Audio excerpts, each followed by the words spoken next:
अस्सलाम वालेकुम। आज मैं आपके साथ एक हॉरर स्टोरी शेयर करने जा रही हूँ।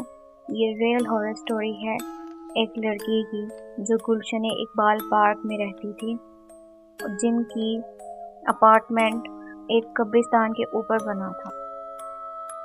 पहले तो वो लोग सारे इकट्ठे रहते थे बहन भाई, फिर बहनों की शादी हो गई और भाई बहनों मुल्क काम की तलाश के लिए चले गए। वो अपने माँ बाप के साथ अकेले उस फ्लैट में रहती थी। फ्लैट के 3 कमरे थे और एक ड्राइंग रूम था। 2 कमरे उन्होंने बेडरूम कर लिए थे। एक कमरा उन्होंने स्टोर रूम के तौर पर यूज़ करना शुरू कर दिया था। कमरे में कोई रोशनी का जरिया ना था, इसीलिए वो स्टोर रूम उन्होंने बना दिया।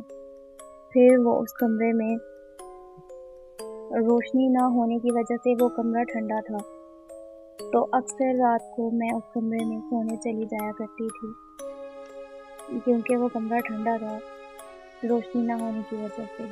तो सोते वक्त अक्सर कभी मुझे पानी के गिरने की आवाज़ आती, कभी लाइट के बटन ऑन ऑफ होने की आवाज़ आती। इतना सब होने के बावजूद मैं उसी कमरे में क्यों जाकर सोती थी, इस बात का ताज्जुब मुझे आज भी होता है। मुझे अभी भी एक दिन याद है जिस दिन मैंने आधी रात को नहा कर उस कमरे में सोने के लिए चली गई थी, ताकि सुबह ऑफिस जाते वक्त मुझे नहाने के लिए ज़रूरत न पड़े। जब मैं नहा कर अपने बालों को तकिए पे फैला कर सो रही थी, तो हल्की सी गनीमगी मेरे जहन पे छाई और मैं नींद में थी। मैंने देखा कि एक लड़की, क्या पता नहीं क्या चीज़, वो आई। उसने मेरे बालों को मुसलसल सहलाना शुरू किया।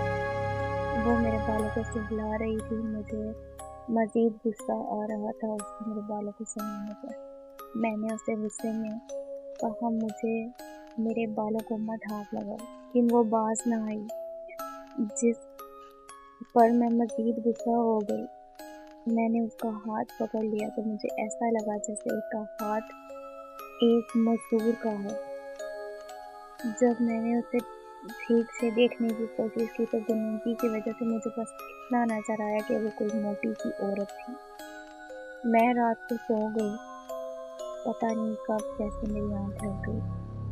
जब मैं सुबह उठी तो मुझे याद है कि वो कुछ मेरा आंखों का धोखा या नींद नहीं थी या ख्वाब नहीं थी, वो कुछ था जो असल था। अगर आपको मेरी हॉरर स्टोरी पसंद आई तो मेरी स्टोरी को लाइक करें और मेरे चैनल को सब्सक्राइब करें। शुक्रिया।